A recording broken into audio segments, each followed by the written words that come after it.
It is an honor to stand before you today at this meeting to review the City of Bulawayo Master Plan and also present on the multi-use of land. The city has decided to combine these two presentations to ensure that we showcase the need to conserve the finite resources, which is land. The City of Bulawayo, through the review of the master plans, seeks to be a leading smart and transformative city status by 2024. We note that using the master plan approach helps in guiding development that meets the needs of the present generation without jeopardizing the future generation. We note the need to focus on becoming a smart and a sustainable city that is livable, resilient, and inclusive and safe.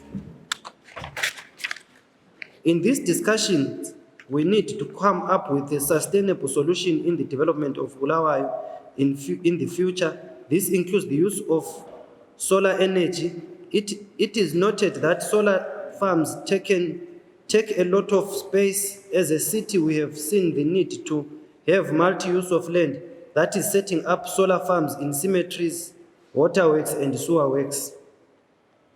In this master plan review, the focus has been to ensure long-term planning to guide local initiatives, ensure green energy and green building technologies. The City of Bulawayo's vision is to be a leading, smart, transformative city by 2024. And in setting up this vision, the city noted the need to adopt smart city concept in technology and sustainability for the future generations of Bulawayo. Ladies and gentlemen, the consultants have compiled the report of study and a draft written statement that they are here to present to us today. It has been a difficult task that they sought to achieve in light of the volatile economy and the global COVID pandemic. This greatly restricted their ability to consult widely and carry out surveys to the greater Bulawayo community. The pandemic has also influenced the decisions that are being made in the new master plan for the City of Bulawayo, presenting a new normal for the city and the world. This consultation today is both statutory and a culture in council in that public and all stakeholders should have an input to the final document. The report, it is important that as various stakeholders are brought on board, the final process, because your ideas are of great importance in the present and future generation of Bulawayo. Thank you for coming today. We are looking forward to your input and constructive criticism. Idorobho lethu sike silivakatshele, sike sikhangeleni amakhona ethu wonke,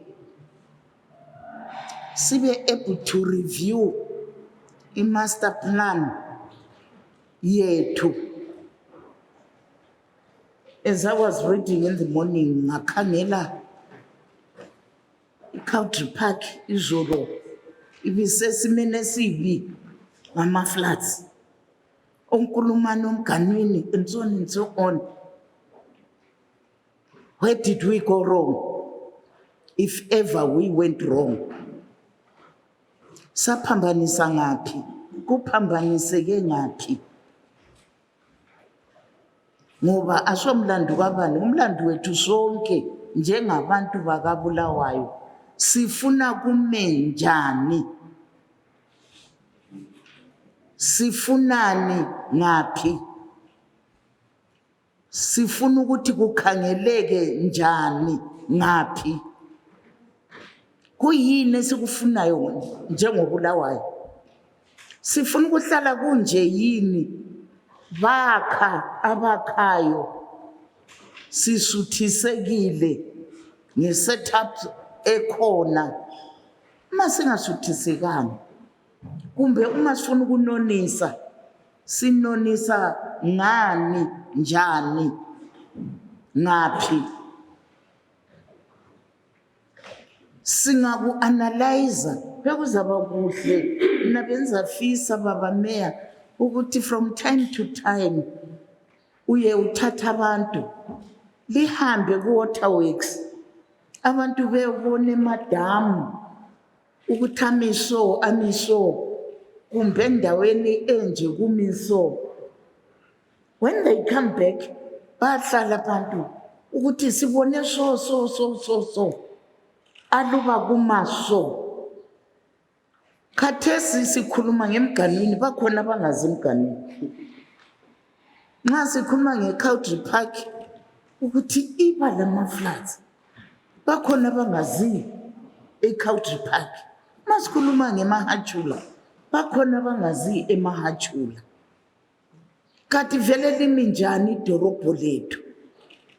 Sisaselo mhlabathi yini ukuze nxa sicontribute ku-master plan sisazi ukuthi umhlabathi lwanongaka sifuna kube nje, sifuna into enje. Do we still have land? Ngoba currently I know ukuthi we are being surrounded by imguza. Ngike ngakhulumisana lo town clerk recently. Kulo mama obengene ule plaza lakhe along Airport Road. There is a lot of dead wood eplazini lakhe. Wabuya kwabe Forestry Commission waphiwa ipermit yokuthi harvest i-dead wood, but i-quantities ezithile ngoba you cannot go one. Uthe sengena sebangungena khona wabanjwa ngama-range emguza. I-truck yakhe yavalelwa ilokhu ilode inkuni, yena imoto ayisebenzisayo ukuthi ayithathe kwathiwa 40,000. Wabhadala i-40,000 wathatha imoto watshiya inkuni, kodwa eproduce ipermit e-Forest Commission. Something is wrong. Sifuna kume njani? Sifuna idorobho lethu siyafisa yini ukuthi lihlonipheke njengezolo?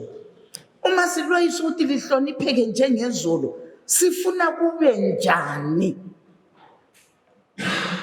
Kumele kuphume emhlanganweni wakho ukwenzela ukuthi singahlekwa ngokhokho asebalala kudaladala besemathuneni ukuthi bathi bafundile kodwa kabazi lutho. Deputy Mayor, there is a lot that we need to see njengabantu bakobulawayo kobulawayo. The sensitive issue that we want to deal with is multiple use of land. By saying multiple use of land, we are saying ukuthi asisebenziseni iland esetshenziswe okunye siphinde sisebenziseni okunye. I know it's quite sensitive, but we have to think about that. So as Bulawayo, we are always the first. Like we're first, we have the master plan, and we've done the review of our master plan. This is another review which we are doing.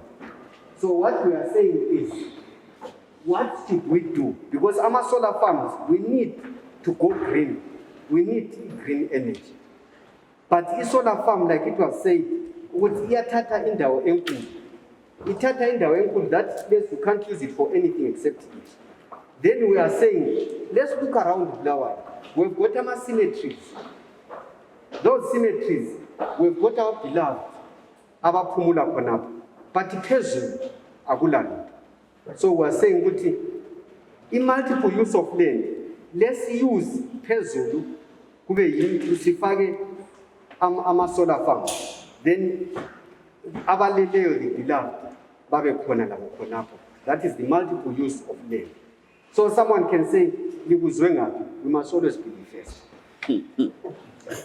The Council of 3 April 2017, Saifagi proposal there resolved the proposal to locate solar farms on cemeteries to be approved in principle. The Council has approved that principle. The Bulawayo community to be engaged on the proposal. Hence, we are meeting here to engage the Bulawayo community to say, let's take that proposal. Let's Thereafter the project advertised for expression of interest. Once Nasi Vumelani, then we advertise that those spaces esezikhona ukwenzela ukuthi abantu bathi pick up those bafake ama-solar farms. Then we've got our beloved laphana, we've got ama-solar farms producer i-energy yethu, then sebefakwe le mthunzi khonapho, then we are saying labantu will not be disturbed in there. The proposal wants to be up. Concept refers to use of land for more than one purpose in a harmonious and coordinated manner. That's what we have to do, because we have seen what land is inelastic. The proposal for solar farms as well hinges on the multiple use of land. So with land, 1 square meter we 7 so good, any we 7 so good. This is only for in view of the high demand and inelasticity of supply of land. The season of honorable minister, the Kumalo deputy mayor, we are surrounded. How do we deal with it? And these people who are here, this generation, that will determine even for the unborn. In this system, the measure is proposed is the use of within cemeteries and solar farms. This does not constitute reuse of the land, but it is using of the space above the graves without disturbing the peace of the area. The solar panels will be located at a height which allows free movement of people underneath without interfering with the panels. Ukuthi siyakwanisa ukuthi siyenelisa ukuthi sihambe ngaphansi senze kade sivele sijayele ukukwenza kodwa okuhle ukuthi sekulomthunzi phezulu. Nxa uhamba ufuna ukuyakhuluma labangekho uyafika khona phana ukwenze ungelahluphi. The investors will maintain the grave site and the solar panels will provide shelter for the deceased. Because at the moment abanye abangasenelisi ukuthi bavakatshele khona bayekhupha utshani balungise. Siyathola sokulotshani obukhulu khona phana akusamantainwa and so forth. But we are saying ukuthi those that will come in, one of the conditions will be, can you maintain that place? So we would have our grave sites well maintained. The general public would have unlimited access to the cemetery site in direction Kegai. So we have unlimited access to it. The relatives of the deceased who are buried within the cemetery will still be able to install tombstones in the graves of their loved ones and also to partake in tombstone unveiling ceremonies. The concept works on similar lines as in pictures below, which shows solar farm roof covered parking area of the Vaal Mall in South Africa. Yes, esibona phana inweka khona, but esibona khona phana ngama-parking izimota ziyazipaka kwapha kuma-malls. Then phezulu ngama-solar farm ngama-solar panels abefulele. So kube njalo lokho kungaphansi kube maybe ama-graves ethu, then phezulu kube kufulele kunjalo. Siyabe sikutshengisa nje ukuthi kumi njani. So esikutshoyo Bulawayo ukuthi let's be innovative, let's think different, let's be the first. Let others come and learn from us. This Bulawayo master plan has been unique in that it was not an ordinary preparation of a master plan.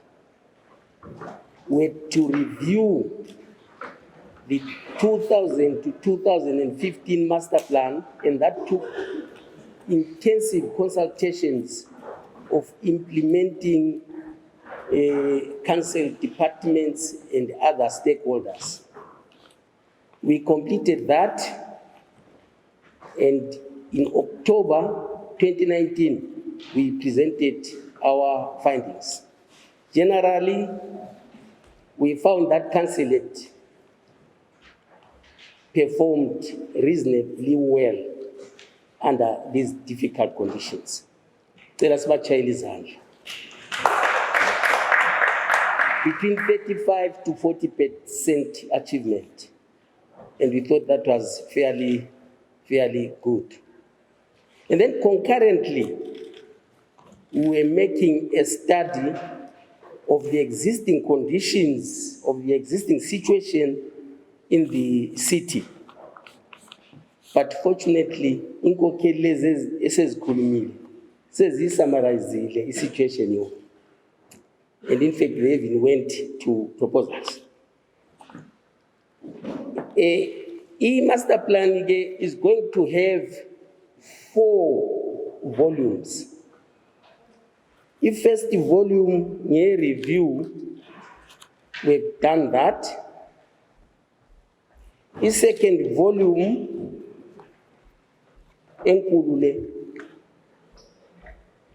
that is the report of study, talking about ama conditions agobulawayo, physical conditions, social, economic conditions, they are all here. Konke bekukhulunywa nguminister kukhona. And then in third volume, le emfichana, it summarizes the key issues. The key issues. What is it that is making Bulawayo? What is it that constrains development in Bulawayo? Third volume, key issues. Basically, the last volume, volume 4, this volume is called the written statement. And the written statement deals with proposals and policies, strategies of what we consider should happen in the next 15 years. Those policies which will guide Bulawayo in terms of land, in terms of local economy, in terms of the environment, etc., etc.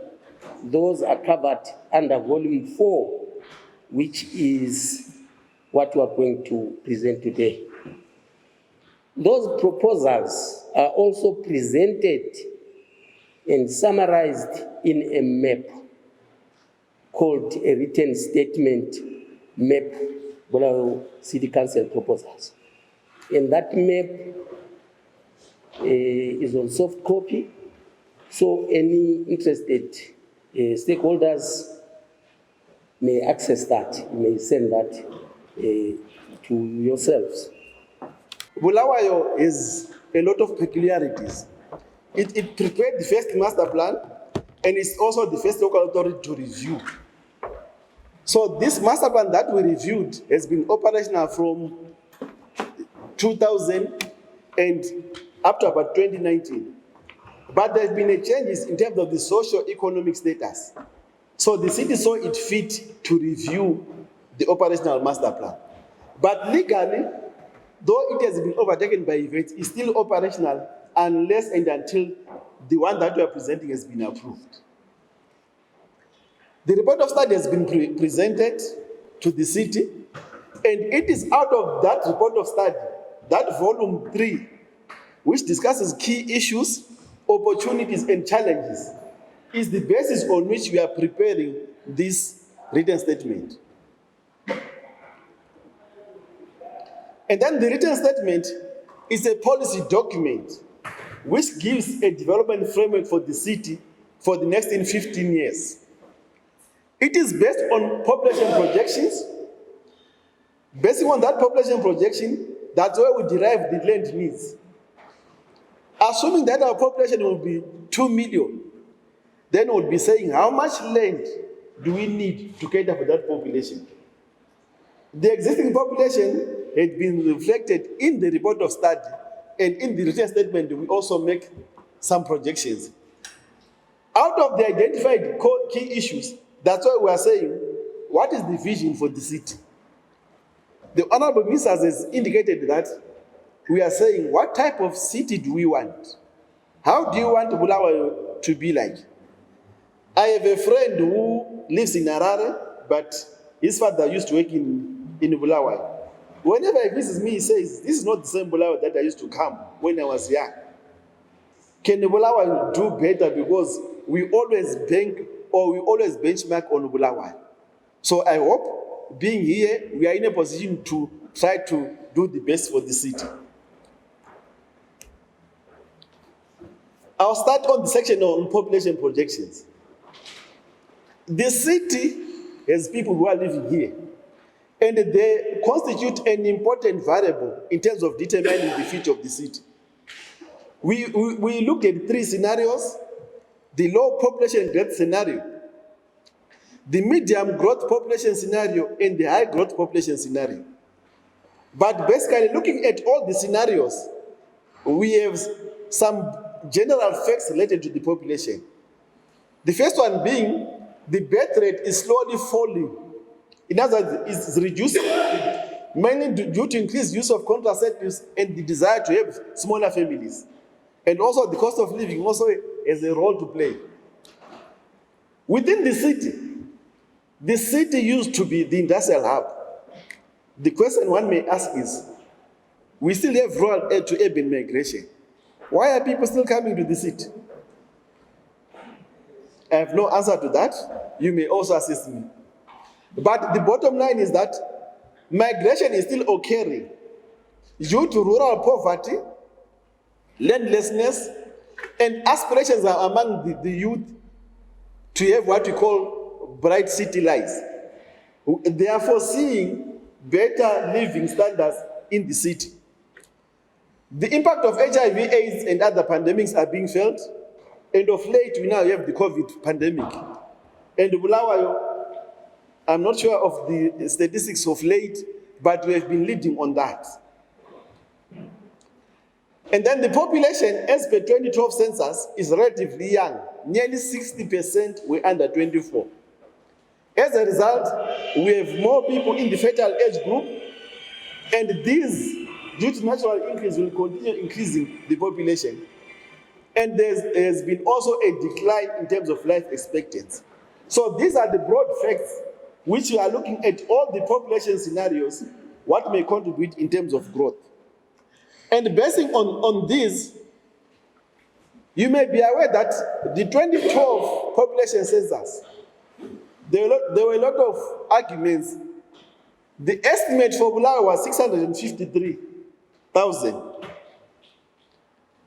So basing on the low growth rate, which we are saying is 1.8, medium growth rate 2.5, and the high growth rate, which is 3. So we worked on 2 population projections because this is the ZimStats estimate.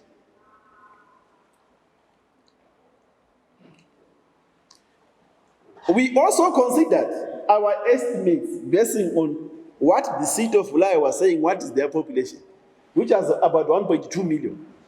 We looked at the 3 scenarios also, the low growth rate of 1.8, but you realize that from 2012 up to about 2022, but it goes up to 2034, this decline in view of the decreasing population growth.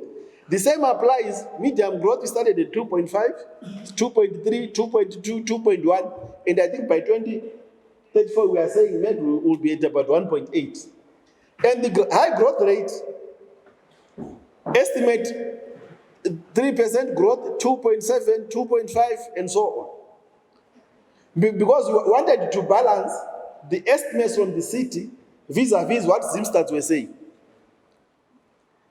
And basing on those 3 scenarios, and also the facts that I've indicated earlier on, which may contribute to population growth, we are saying the medium growth scenario is the one that we chose. In other words, it's the most probable scenario that we can foresee occurring during the plan period. And basing on that medium growth scenario, our estimate is that in the next 15 years period, that is in 2034, the population of Bulawayo is likely to be 1,524,899. So all our projections in terms of land requirements, housing, social and physical infrastructure, as well as other social community facilities are based on the 1.5 million. And the 1.5 million, we arrived at basing on the ZimStats estimates as well as City Council estimates. In other words, the estimates that we're looking at number of properties we are having in the city. So we are saying that it will be 1.5. Those are persons, not households. But when we worked on the land needs, we're looking at the household. So in terms of the summary of land needs, we are saying for a city to grow, we need land for residential use. We need land for creation of employment opportunity, land for open spaces, land for social and communities facilities such as schools, clinics, old age homes, and so on. Our projections are such that within the planned period 2019 to 2024, we need 27,995 hectares of land to accommodate the population of 1.524. But however, where are we getting that land? And do we have such amount of land within our existing municipal boundary? So we noted that there exists some development land within the current municipal boundary, which we'll need to consider first before we move outside our municipal boundary. And that is based on the plan period. We have concluded that the land that we require cannot be accommodated within the city. So the land lists are 27,995. We have layouts within the city which have been designed in Mganwini, in Bellevue, the Node Tracks, the Millers. So that is land available within the municipality, but that is planned. And there is a land which has been incorporated into the municipal boundary as per statutory instrument 2112 of 1999, which incorporated the northern areas up to the airport. So that constituted most of our land available. So it constitutes that 12,350. So looking at the land needs of 27,000 and land planned, which is and land available, we are saying we have a shortfall of about 13,145 hectares. Those are the land needs that we will need to find outside our municipal boundary.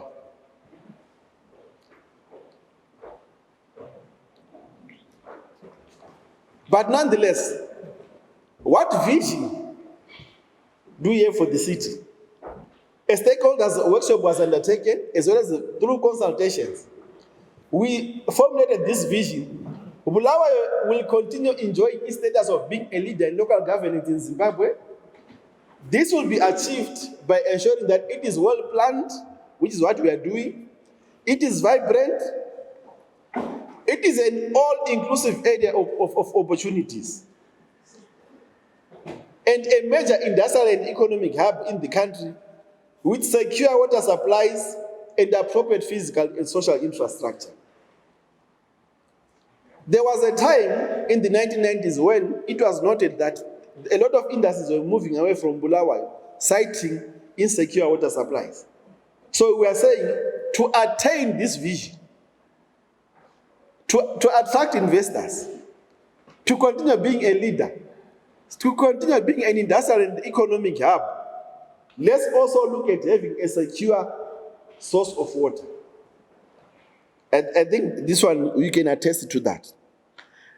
Looking at the previous slide on the land needs or growth options, it's important to note that for us to grow outside our municipal boundary, we need to justify, or we need to illustrate the extent to which we have fully utilized land within our municipal boundary. So in terms of the growth options, we had option 1, where we're saying, let's maintain the status quo. In other words, can Bulawayo grow and develop within the existing municipal boundary? So that's our municipal boundary, which incorporates northern areas. And it shows the various land uses. So the available land, the 12,000, falls within that existing municipal boundary. But remember that we have a shortfall of 13,000. So we are saying this option may not achieve our objectives.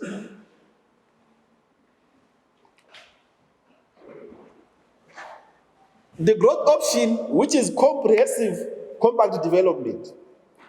What we always emphasize in development is that let's have development which is compact to avoid urban sprawl, to avoid long distances between where we reside and where we work.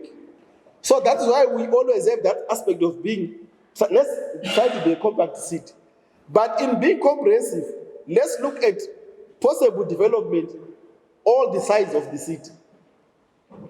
So this was our option 2, comprehensive compact development. But we're looking at the northern areas, the east and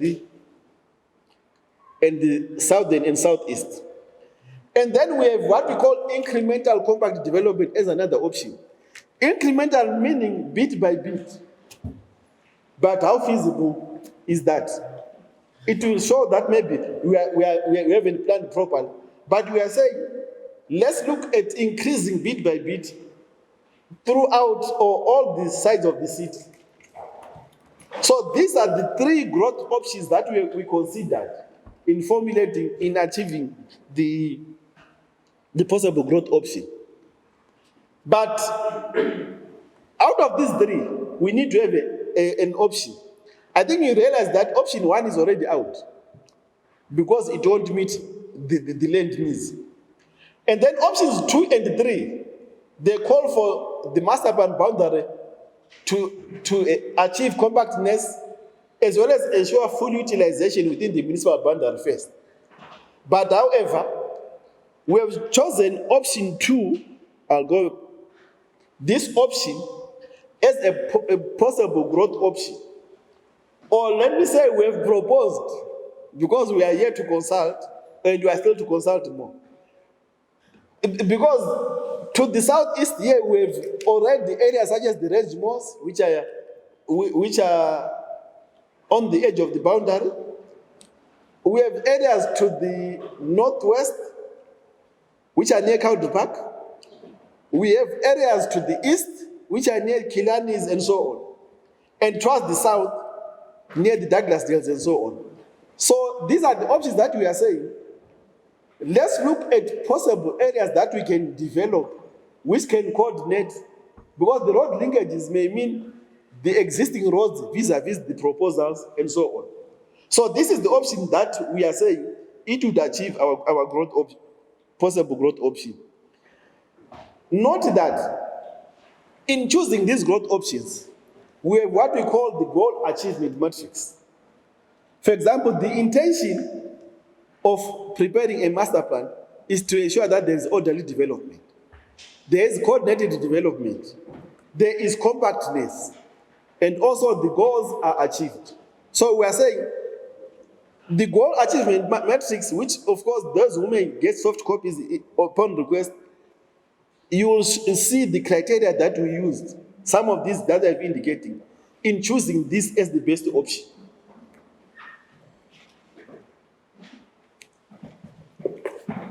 But what are some of the development goals for the city?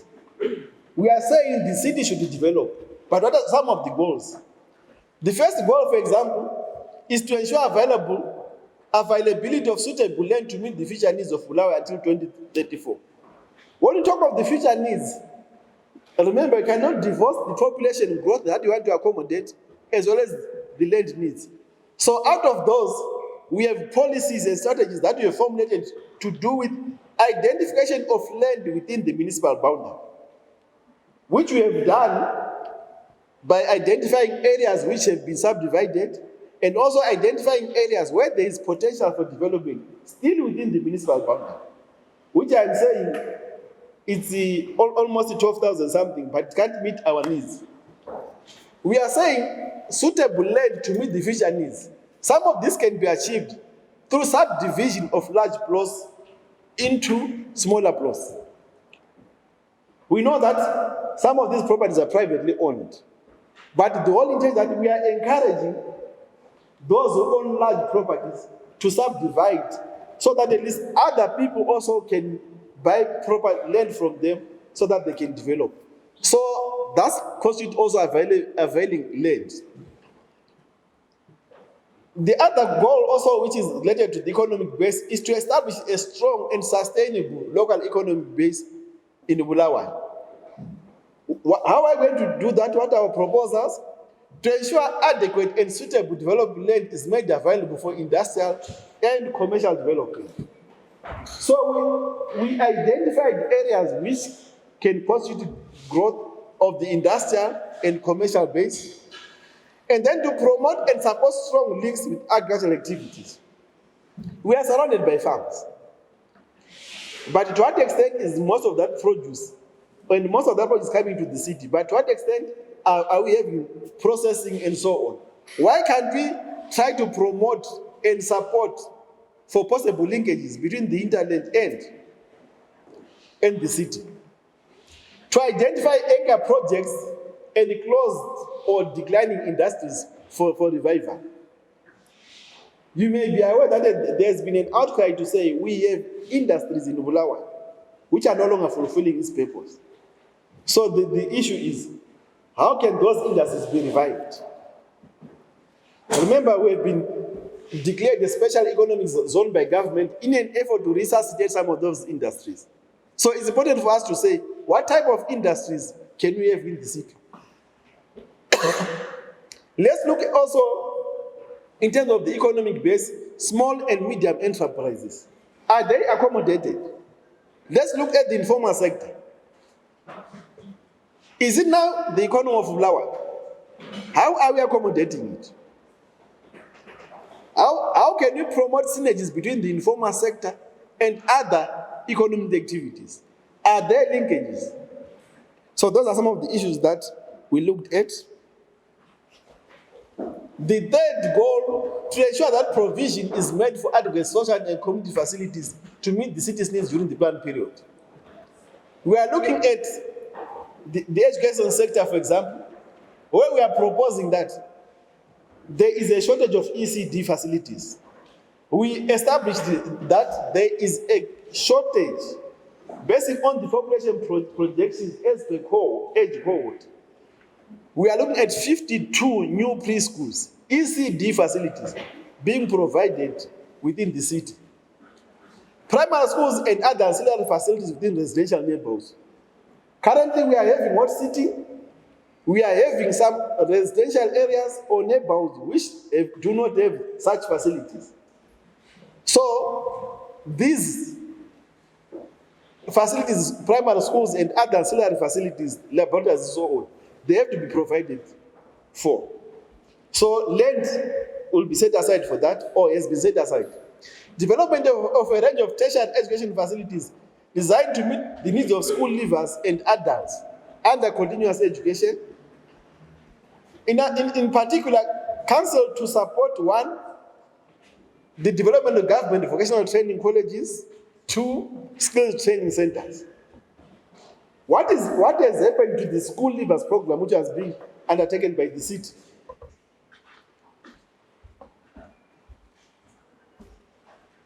Still under social and community facilities, we are looking at the health sector.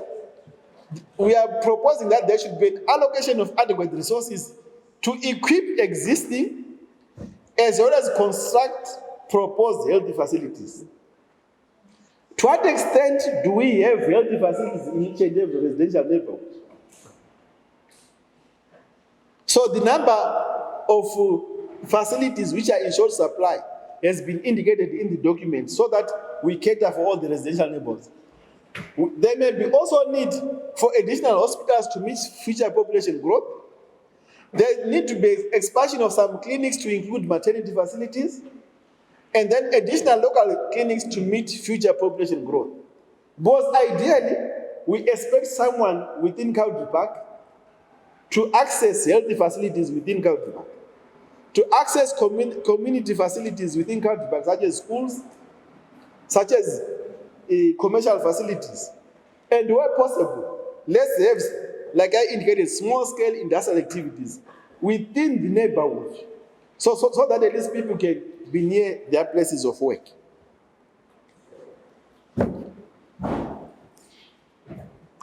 The major one, which is residential, 16,741 hectares of land will be reserved for residential development during the plan period as follows.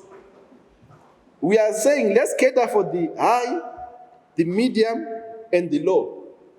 About 13,393 will be for high density, 2,511 for medium density, and 837 for low density development. You realize that for the low density, I think our projection that it should be about 5%, and then medium density 15, and high density 80. The reason being that when people undertake subdivisions, the high income, that is low density, can be accommodated within that. But mainly for the low income, it should be the responsibility of the local authority and other private players to provide mainly for residential. We also proposed under housing that flats and housing in the oldest residential neighborhoods will be improved such that houses which have communal facilities are provided with wet cores, and then the oldest houses or flats with structural defects will be improved. In some of these, it has been on the council agenda, but we are re-emphasizing to say it's an area of concern. Let it be documented somewhere so that the local authority can look at that. The other goal is to do with the public transport. We intend making a provision for an efficient public transport system that meets the needs of the people during the planned period. To start with under transportation, we are saying, let's establish a road network system that allows safe movement of all road users and interlink to other transportation modes for good access to all sectors of the city. To what extent are our roads user-friendly? Are we accommodating cyclists? Are we accommodating pedestrians? To what extent are there no traffic hazards resulting from our public transport systems stopping anywhere within the city? So these are some of the issues that we are looking at under public transportation. Should we continue along the use of the commuter women buses, the Zupcos? Are we going the European way, where we are saying let's promote mass transit? What is needed for that? Are our roads capable of doing that? Those are some of the questions. So we're saying under the roads, provision will be made to strengthen and improve the following ring road system in the city. The ring road system within the city, I think like the Honorable Minister has indicated, it has been something that has guided the design of our roads within the city. And they are efficient in the sense that you do not need to come to the city center or via the CBD when you have no business within the CBD. So that is why we are saying, let's continue developing the ring road system such that if I want to go to Makandeni from Plamte, from Botswana, I don't need to pass through the city center, but I can use Masia Pambi. The same should apply when we use the Ntemba drives and so on. So let's develop our ring road system. And then we are also proposing that there may be need for additional new roads to be considered, such as extension of the Kauripan corridor to join Masia Pambi and Victoria Falls Road. The Kauripan corridor, extension of Kauripan corridor to meet the 60-meter road and the outer road to link Yamandov and Victoria Falls Road. So we are saying there is no need for me, if I'm within County Park, to come to Masia Pambi. Why can't we have an outer ring road? And then new road to be constructed to link the Victoria Falls and the airport road as per local plan number 10. You realize that some of these proposals are in place. When I'm going to the airport from County Park, do I need to come through the city? So these are some of the road proposals that we suggested in the plan. In terms of an efficient public transport system, embracing a variety of forms of public transport, conventional buses, commuter-owned buses, trains, and taxis. Due consideration will be given to the introduction of other modes of public transport, such as trams. Why can't you dream of a Khao train in Bulawa? What is stopping us from doing that? Is the Kombi and conventional bus system the best mode of public transport? What mode of transport are we proposing such that it will make the Honorable Minister to say, today I'm not driving to work, but I want to use public transport? I hope we have colleagues from ZUPCO. Because I remember in the early 80s when we used to board ZUPCO, you would know that there's the 6 o'clock one, there's the half 10 one, and so on. So that at least you can plan your day. What makes us not go back to such systems? Where are we failing? This is not only a ZUPCO problem, but we are all part of the problem. But the issue that we are merely saying, let's see how best we can address. The city, we are having an increase in terms of private car ownership in the city. The parking situation, don't we need a study so that we understand or establish the extent to which parking is adequate in the city? Are we having a parking shortfall?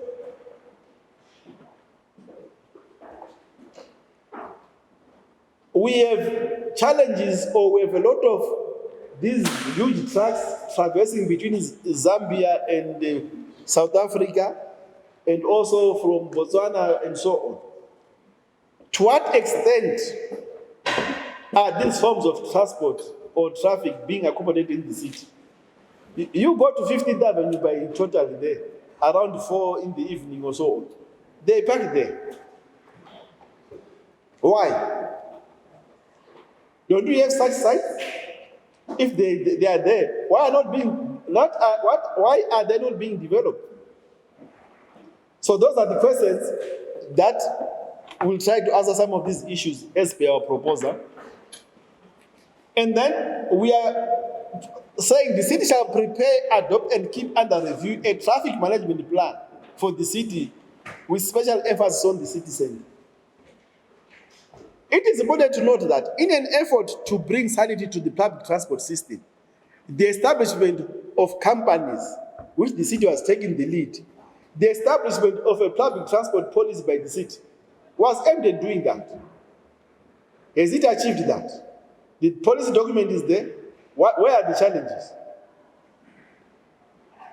Because we need that public transport system. So the traffic management plan also will assist the city in planning on the way forward regarding public transport in the city. Let's look at social and physical infrastructure to facilitate social and economic development. This goal is saying we need roads, we need sewer. And some of that infrastructure will facilitate social and economic development. Meaning, we need roads to develop housing. We need roads to lead us to where we are going to develop schools, commercial facilities. So, as an investor, would you be willing to put your money where there's no proper physical infrastructure? Well, so we are saying land allocated for economic use shall be provided with key services, such as access roads, supplies of water, sewer, electricity, and telecommunication. So we are saying, where possible, the city can develop this in collaboration with other partners. In the water sector, the completion of the Gwai Shangani Dam is an important one, and then linking the pipeline from the Zambezi, addressing issues to do with water discharge into Kami Dam, and then diversify water use. To what extent are we harnessing water? In other words, water harvesting as residents. I think this year has been a tough one for all of us. Assuming that it was easier to buy Jojo tanks and harvest water, would be doing that because we learned it the hard way this year. To what extent can issues to do with the climate research and monitoring of geohydrological conditions assist us in terms of planning for our city? We noted also that we need land to be allocated for the development of new water reservoirs to serve the proposed expansion areas indicated in the master plan. Have indicated developments outside the existing municipality boundary. To what extent our existing reservoirs will be in a position to service those areas? So land has been set aside for that.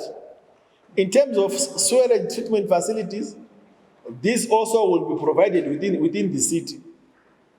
Looking at things like improving the capacity at SAST, improving the capacity at Waterford Treatment Works, and also Killarney Water and Treatment Plant has also been proposed.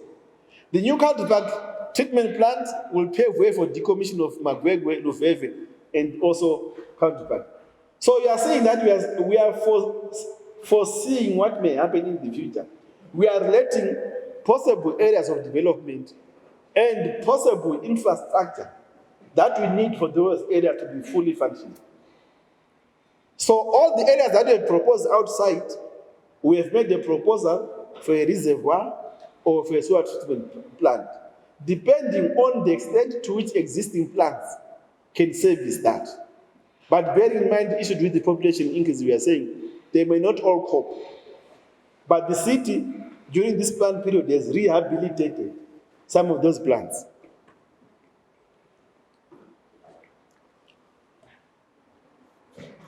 The objective, this one is looking at the environment, to develop Bulawayo into an environmentally conscious and environmentally sustainable city.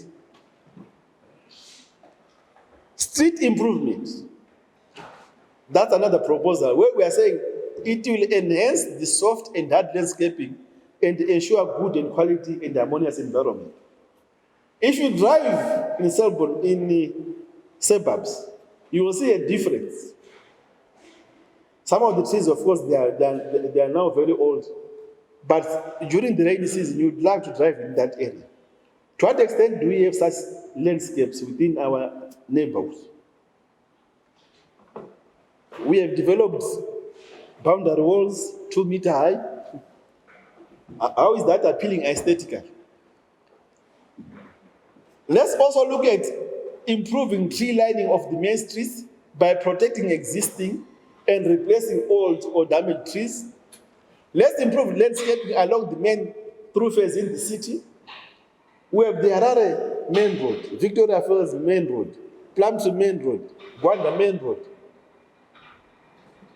By improving those thoroughfares, we are saying, when you approach Bulawayo, you should be able to tell that you are approaching somewhere.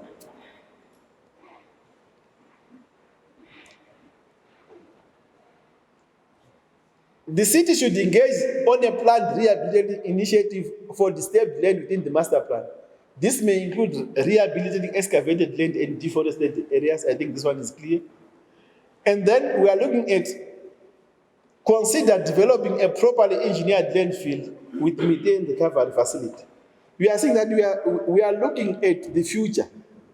We have an existing dump site with the city council within the means they are doing the best. But then the lifespan could be less than 10 years. But this plan is almost 15 years. We are projecting to say, maybe during the plan period, let's plan for a properly engineered landfill with the possibility of methane recovery gas.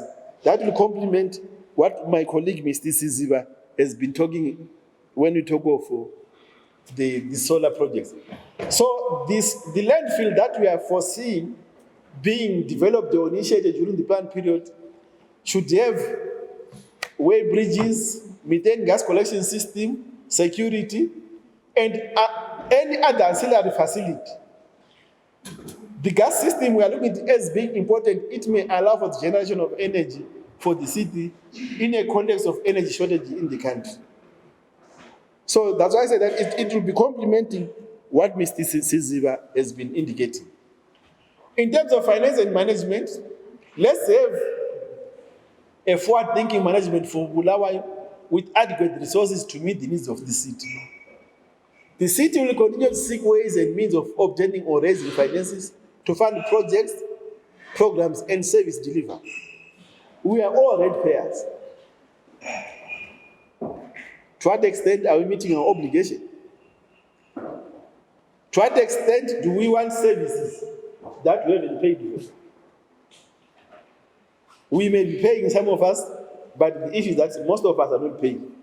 The city is owed a lot of money, which is creating some of this. And it's also important for the city to think outside the box. What could be undertaken as a means of generating revenue for the city? Could we still be milking the same cow for 20 years and producing the same amount of milk? In the management part, another proposal is for the training needs. The city will identify or assess training needs for mid-career skills upgrading for its technical and professional staff. I think this is something which I've realized that is ongoing. I think there's a lot of emphasis on GIS. We are looking at the possible development of things like the smart city. So we are saying, let's take on board our members of the management team and those who can. We have what we call a strategic environmental assessment, where we are saying some of the development proposals that we have made in the master plan, we need them to be assessed within the context or the extent to which they will have implications on the environment. For example, we may need to look at the implications of developing the Egodini terminus, redevelopment of Makokoba, development of sewage treatment works, upgrading waterworks, development of police stations and major industrial establishments. All these developments that we have listed here, they have implications on the environment. So when we talk of strategic environmental assessment, we are saying, generally, what are the implications of these developments on the environment that they will be undertaken? The proposed developments, this is strategic environmental assessment, are likely to have impacts on these major environmental components. Whatever development has implications on land, has implications on vegetation, has implications on the aesthetics and visual impact. The aesthetics and visual impacts is two-pronged. During construction, the place may appear shabby, not in order, but once that has been completely done, the visual aspect improves. Developments have implications on soils, on water, noise, or on air quality. So that is why it is important for EMA to review large-scale development projects to see the impact of those on the environment. And now, having said this and having made some proposals, because this is a 15-year plan period, we are of the thinking that we need to have a 3-phase program, that is 5 years each, where we are saying we can have priority projects development phase, where we are saying there are things which are happening now, but upon the approval, the city needs to give priority to this. And then the phase 2 could be medium term, and then phase 3 could be long term. So for priority projects, development phase, we are looking at upgrading schemes and those projects considered for priority implementation. So we could be looking at upgrading or improving on the old hostels, old flats, as well as priority implementation, the various measures which the city has been doing this year in an effort to improve the water situation. What the city could have been doing to improve our sewer or roads, we may consider them as priority. And then for phase 2, projects listed for implementation, which are medium term, and then phase 3, this could be long term. For example, priority projects we're looking at identification of vacant land within the municipality. This is a priority. Preparation of layouts, upgrading water infrastructure, upgrading and connecting of sewer infrastructure, some of the areas not yet serviced, provision of a new cemetery, construction of primary schools in the new built-up areas, roads upgrading, and gazetting of the new municipal boundary. So we are saying these are activities which we are saying they should be given priority. Of course, the list may be added in close consultation with the local authority, but we are saying these ones are key. Like you see that Egodin is part of those. Phase 2, which is medium term, this is continuous. The layout, the sanitary landfill, surveying, development of new areas, construction of clinics, schools, and roads upgrading. Schools, roads, and design of layouts, I think these ones will be continuous towards the plan period, because a local authority don't expect any areas to be developed without any layouts.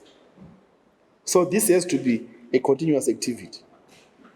And then phase 3, towards the end of the plan period, the layouts are still there, the primary schools are still there, roads upgrades are still there, and then the development of local areas and other activity nodes. So the development of design of layouts, the surveying, the servicing should also complemented by development within some of these areas. So at what we are referring to as activity nodes, we are referring to areas where that is where things happen. Let me put it that way. It could be within the major roads which are entering the city, the local centers, and then other places of entertainment. That is what we are looking at. And then what are some of the implementation strategies and mechanisms? The first one is formulation of effective development control strategies to ensure that the plan proposals are effectively implemented. This plan, what we should also note in terms of the strategy is that this is not a municipality activity. We are into this together. Because one, the Minister of Education needs to provide the policy framework, as well as the Minister of Health, in terms of implementation of some of their activities. There could be other activities which involve parastatal ZESA, which involve Tail 1, NRZ, and so on. So we are saying we need people to coordinate to ensure the smooth implementation. There could be need either for quarterly reviews to say, there's this proposal, who is taking the lead, how far? For now, we are seeing this master plan as local authority, baby. The role of the private sector is critical in terms of implementation. The city council used to service having sourced money from World Bank, USAID, and so on. With the preparation of the 2012 housing policy, we said let other players come in. To what extent are other land providers servicing land to the satisfaction of the local authority? They are a critical part in housing provision. But there are the terms and conditions which have to be. So we are seeing the private sector playing a key and leading role in development proposals such as the CBD, mixed uses, development zones, and provision of other facilities such as hospitals, clinics, daycare center, and schools. And then improving community level participation in the development of a city through improvement of the local structures. A close working relationship with the civic society will improve the oversight on the part of the local authority. So this is also critical. In terms of the financial strategy, most of the plans which have been prepared, there have been challenges in terms of implementation due to lack of resources. The lack of financial resources to implement is one of the major constraints. So as a result, some of the proposals which may come in may include budget provisions or capital projects, grants or technical assistance through bilateral cooperations, loans from African Development Bank, local commercial banks. To what extent can we harness something from Infrastructure Development Bank of Zimbabwe? To what extent are banks in Zimbabwe currently working hand in hand with local authorities, the pension funds, and insurance companies? And also, council can use its own funds, which they may bring first, as a possible source of revenue to implement some of these proposals. And then in terms of monitoring and review, this is very critical. This will involve measuring the extent to which the proposals are meeting the set goals and objectives. It should be the responsibility of all implementing institutions, like I emphasized, not only the city of Bulawayo. The monitoring of performance is in itself a management tool for providing information to departments to assist in decision making and to check on performance. This could be in the form of zoning plans, land use activity regulations, policies, standards. And there is need also for a master plan coordination by various stakeholders, which have a stake in the whole process. And last but not least, this is our master plan proposals. In other words, with some amendments which may come in due to your input, we would be expecting maybe this to be in the mayor's office, in the director of engineering office, and so on. Because it will give you an overview in terms of the proposed road network, where should some of these facilities be put. These are just indicative. They may not be exact sites.